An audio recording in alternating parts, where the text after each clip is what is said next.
You mentioned before, when people really get to experience Next Metro and the culture, they more often than not want to stay. They love it. It's great.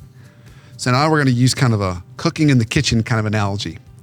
And without revealing all of your secret ingredients, what is it? What's part of the special sauce that makes the culture so great? At least as you sit here today and you think about it, that people say, wow, I could really see myself here long term. Or in some cases, I have some folks that say, that I've talked to there, that said, I could retire now if I wanted to. I don't want to because I love what we're doing right now. So, you got people that have options that want to stay and are passionate to be part of Next Metro. So I'm curious, what's part of that secret sauce, Josh? Geez, you probably know this better than I do. So I'll probably turn the question right back to you at the end. I think it's, well, one thing is we talk a lot about humility and how, we just don't, if you have a big ego, you're not going to last at Next Metro. You're just not, right?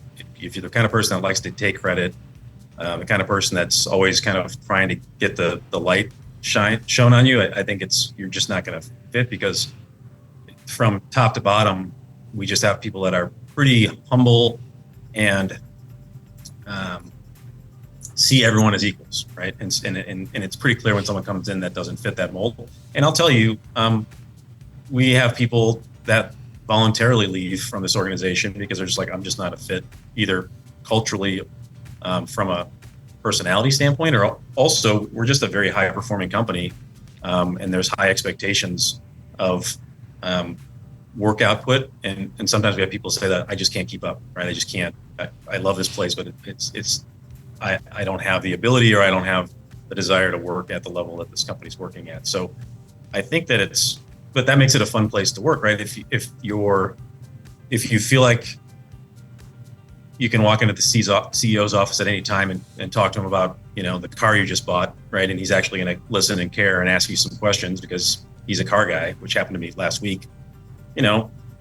That makes you feel like you're part of a family, part of a real team. But if you don't feel like you have that access, or someone's just too good or too cool or too high up the food chain to have a conversation with you, why would you want to stay at a place like that, right? You want a place that you feel appreciated. So I think I feel like that's the main key. And I think that I'd be interested in what your thoughts are, but across the leadership team, there's not someone who I could say has a huge ego. Well, I'll put it differently. My wife will tell you I have a huge ego, right? But I also appreciate people, right? And I know that I'm not perfect. But you're humble enough to let her tell you. Yeah. She keeps me up. What's my secret? It's my wife. She keeps me humble, and my brother. But I think it's everyone kind of has a certain humility within our leadership team that runs itself through the course of the business. I think all those are true. I don't have much to add. The only thing else I would add is, and not every business I don't think can create this. Maybe they can, but there's just a sense of like growing and growth. 5 minutes. Like people can look around and say, if I want to do something bigger or different, that's going to be possible for me here in a year or 2 years or 3 years. Yeah. It's not static. I'm not stuck in kind of a government job that is going to be the next 20 years. I'm doing the same thing that's just not the nature of your business. It's so dynamic, which might be unsettling for some, but for others, it's exciting. It's growth. Right. So I do want to dig in on the humility piece, because so many businesses say we want to hire people who are humble. We want humility. I mean, what business wouldn't say that, right? Most businesses would say that or give at least lip service to it. But it's hard to tease that out, particularly in an interview. So have you found any tricks and tips? Was there things that you would do in interviews that you were listening for or looking for that would lead you to say, oh, this is a little different? I used to have a technique I used, and it failed me gloriously about 2 years ago. So I'm not going to share that one. But there came a time it didn't work? Yeah. So here's my question that I often still always ask in interviews is, tell me 3 people whose lives you've influenced, through your career. And what I'm looking for is someone who describes people who were at a lower level than them that they help bring up, whether it's, not necessarily somebody who works for them, but I've had people describe receptionists that they saw potential in, and they helped them get into some other part of the business, and now that person is is a marketing VP somewhere, right? So that's the kind of story I'm looking for. Is this selfless? I had no reason to help this person, but that's just my nature, right? The person you're not looking for is the person who gives you 3 people who they worked for, or were the boss's bosses, right? Because that's kind of the person who's going to be focused up versus focused down and helping others, which I think takes a certain amount of humility. But I asked that question in a specific meeting for someone who was going to work for me, or in their interview process, and they gave me probably the best answer I've ever had. And I was like, man, this person's perfect. And then they came on board, and they completely were the opposite.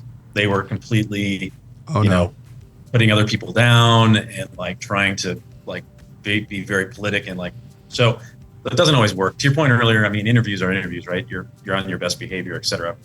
But I think what I like to do is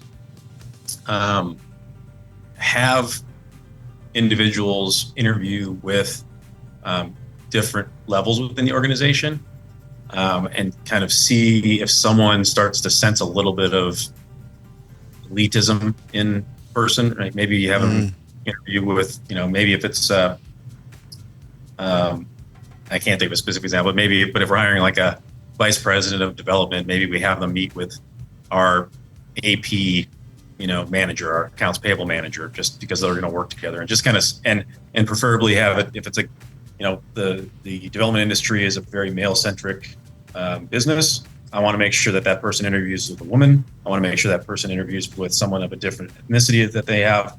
And does anyone get a little bit of a sense of, did I feel a little bit like that person didn't totally respect me in that meeting, that they maybe weren't paying attention? The other thing I like to do is I always ask our front desk person how they were treated when the person came in. Yeah.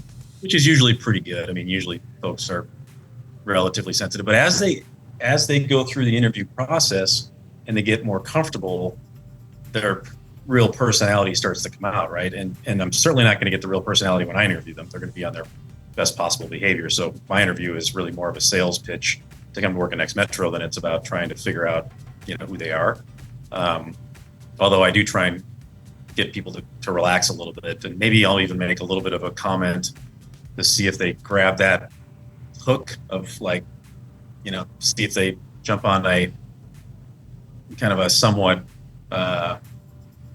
egocentric type of comment, and see if they kind of jump on that and get excited and light up. And it's like, okay, this person gets a little bit too excited about power or whatever, that kind of thing. Right.